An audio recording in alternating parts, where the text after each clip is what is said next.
বিয়ের আগের দিনই শেষ হয়েছে গায়ে হলুদের অনুষ্ঠান।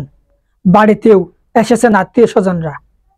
সন্ধ্যায় নববধূকে নিজ বাড়িতে নিতে আসবেন বর।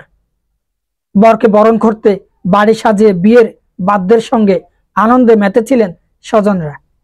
তবে সব প্রস্তুতি শেষেও বধূ বেশে শাশুড় বাড়ি যাওয়া হয়নি মিথিলা আক্তারের।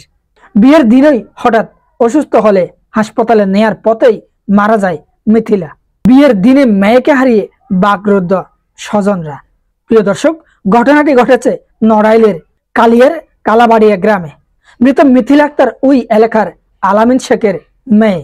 প্রিয় দর্শক শ্রোতা, জানা গেছে সকালে মিথিলা হঠাৎ অসুস্থ হয়ে পড়ে। বিষয়টি বরপক্ষকে জানিয়ে খুলনা মেডিকেল কলেজ হাসপাতালে নেয়ার পথে মারা যায় নববধূ মিথিলা।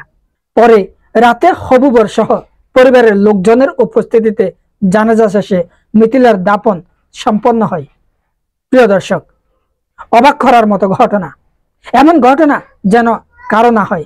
আল্লাহ তাআলাই আমাদের এমন পরীক্ষাও করেন যেন এই পরীক্ষায় আমরা পরপারে গিয়েও জবাবদিহিতা করতে পারি।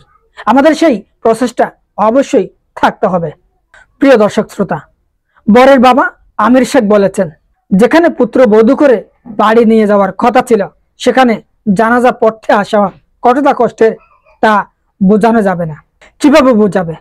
অল্প কিছুক্ষণের মধ্যে তাদের বাড়িতে নিয়ে যাওয়ার জন্য এসেছিলেন বরের পিতামাতারা, সাথে এসেছিলেন আত্মীয় স্বজনরা। এমন ঘটনা ঘটবে কে বা জানত?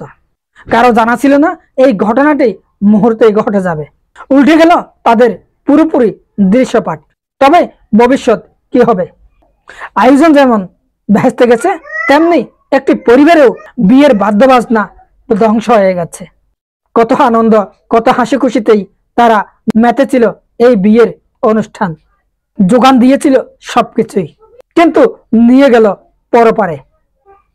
প্রিয় দর্শক শ্রোতা, আমরা যেন সুন্দরভাবে চলতে পারি, দেখতে পারি এরকম জঘন্য ঘটনা, এরকম মর্মাহত ঘটনাগুলো যেন আমাদের কাছেও না আসে। যদিও আসে থাকে তাহলে আমরা অবশ্যই সেদিকে খেয়াল রাখবো। আমরা যেন পরপারে গিয়ে শান্তি পাই, স্বস্তি পাই। প্রিয় দর্শক শ্রোতা, ভিডিওটি শেয়ার করতে পারেন, অন্যরাও যেন জানতে পারে।